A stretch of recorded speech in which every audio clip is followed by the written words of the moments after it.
All right, Wilson, enough of that. Let's get the day started. It is 6:32, downtown 49 degrees. Here's the latest and a look at first news. Fair, accurate, you get the damn truth. Hurricane Milton getting closer to Florida. Residents insisting they're going to ride it out. The Hurricane Center's predicting Milton will make landfall late today, somewhere near Tampa Bay. It could change directions. The area hasn't seen a direct hit from a hurricane since 1921. Thousands have left. Even Florida's governor said if you get inland, you can survive the storm, but you have to get away from the storm surge. Could be as high as 15 feet. It strengthened again last night, got up to Category 5. Yesterday it was 5, 4, and then went to 3.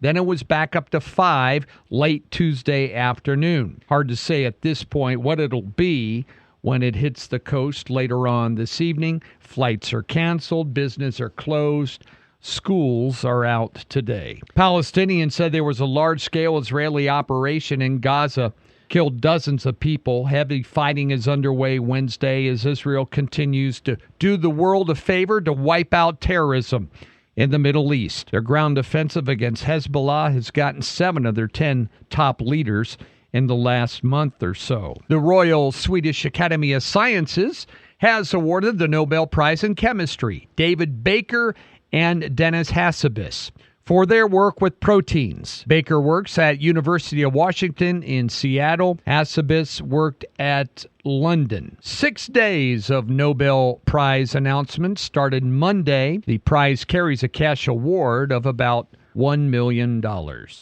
FEMA said they've been trying to fight misinformation since Hurricane Helene slammed into Florida. False claims, they said, are being fueled by former President Trump and others. But, folks, it's coming from all around, everybody associated with that hurricane. County officials, rescue workers, independent contractors, construction workers, National Guard members. FEMA was out of money. They misappropriated it. Now they're seeking Congress for more. The nation's unique electoral college system. This will be good. I didn't have a chance to preview this, but I already know what they're going to say about this. The nation's unique electoral college system for electing a president, which replaces the popular vote. You see how they threw that in there, puts disproportionate voting power in the hands of relatively few states. So does popular vote. It does. That's why they set it up like this. So we in Montana and Wyoming and in Dakota, we would have a voice in who our next president is. Otherwise, Chicago, Philly, New York, Boston, Washington, D.C., those cities, they pick the president every year. That's how it would work. I'm not even going to read the rest of it because it's all crap. Rated C for crap. U.S. Justice Department considering asking a judge to force Google to sell parts of their business because they have a monopoly. Court filing yesterday, prosecutors said the judge could ask the court to open up some underlying data that Google uses to power their search engines and their AI products to competitors. The judge ruled in August that Google's search engine has been illegally exploiting its dominance in order to squash competition. Yesterday, Colorado's Supreme Court dismissed on procedural grounds that lawsuit against a Christian baker who refused to bake a cake for a transgender woman. Justices declined to weigh in on the free speech issues that brought the case to national attention, but Baker Jack Phillips was sued in 2017 after he refused to make a cake to celebrate a gender transition for someone. Court threw that lawsuit now out. A canyoneer died in Zion National Park, fell 200 feet near the Upper Emerald Pool in Utah. 40-year-old man whose identity was not released yet was rappelling through the canyon area when he fell to his death. A group was following and saw the whole thing, reported it to officials, but they couldn't save him. A Brazilian Supreme Court justice yesterday authorized restoration of social media platform X down in Brazil. A month after a nationwide shutdown, Elon Musk's X was blocked there in August in that country of 213 million. It's one of their biggest markets, with estimates of its user base ranging from 20 to 40 million people. Judge reinstated it yesterday, so X is now available once again in Brazil. Melinda Gates, the ex-wife of Bill Gates, is going to grant $250 million to support women's health around the world through an open call to all nonprofits to apply for the funding.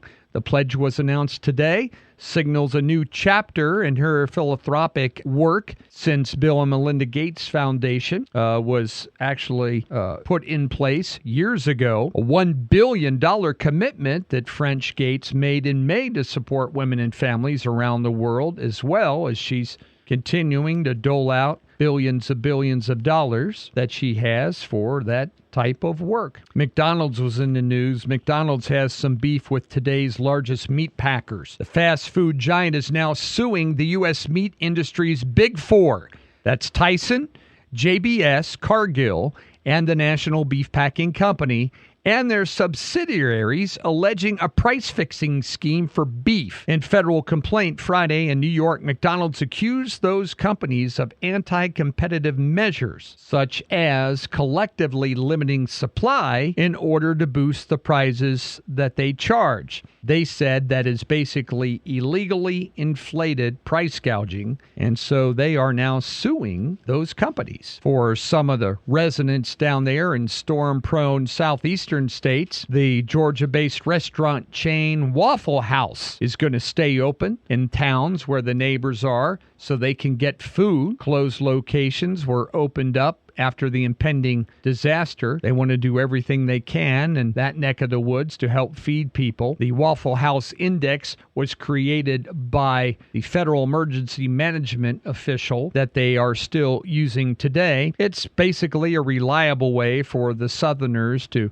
try to get something to eat in the wake of Hurricane Helene. And now they have to deal with Hurricane Milton. They have over 1,900 locations in the southeast and also the mid-Atlantic region.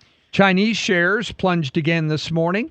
Shanghai's benchmark was down 6.6%. Hong Kong lost 1.5%. U.S. futures also are slipping so far this morning. Yesterday, the S&P 500, though, was up 1%. Clawed back its loss from the day before. The Dow added 0.3 of a point. NASDAQ climbed 1.4% yesterday. Big tech stocks were the ones leading the way yesterday afternoon. Fires continue to burn down in Wyoming, still having some problems because of the weather with the gusty winds. The Elk Fire, now down in Wyoming, has consumed more than 75,000 acres.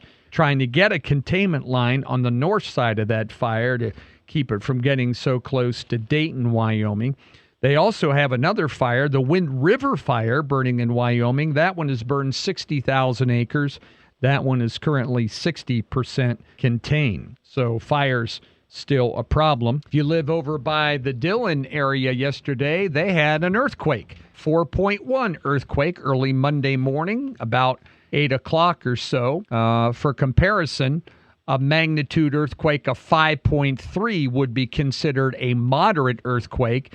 6.3 is considered a strong earthquake, according to the Geological Survey. So this one was 4.1. However, several people around commented that their bed was shaking. Mark, in Dillon yesterday. Well, good for them. So that's what I thought. But anyway, they had a little earthquake there yesterday.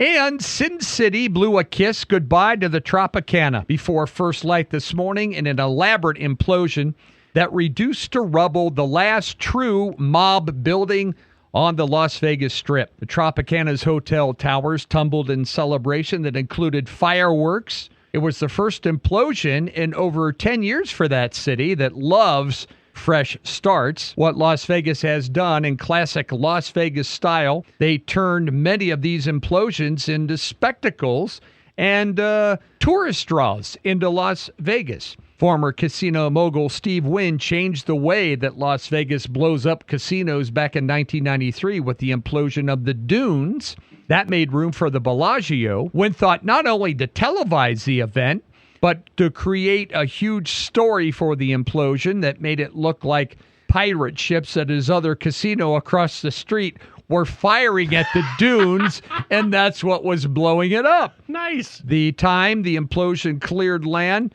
for the $1.5 billion baseball stadium for relocating the Oakland A's, which is part of the city's rebrand now into a sports hub. So that is what's going to replace it. The Tropicana was the third oldest casino on the Strip after welcoming guests for more than 67 years. Cat Country News Time is 6:44. Sports and weather next. In sports, I know we got Major League Baseball and we got the WNBA down to the final two teams, but let's not forget that Utah now has a pro hockey team. The Utah Hockey Club beat the Blackhawks last night in their first game at Salt Lake City. Got their first goal, had their first fight. So now you want to go somewhere and see a hockey game, you only have to go as far as Salt Lake. There you go. 83 today. Going to be another warm one. Not quite as warm as the record. The record was 87, and that was back in the hot year 1936. But then we cool off. 70 on Thursday, 72 Friday, 60s over the weekend, but still no rain. 49 now, 6:45, and that's what's happening. Mark and Paul here together. Thanks for tuning into the Cat.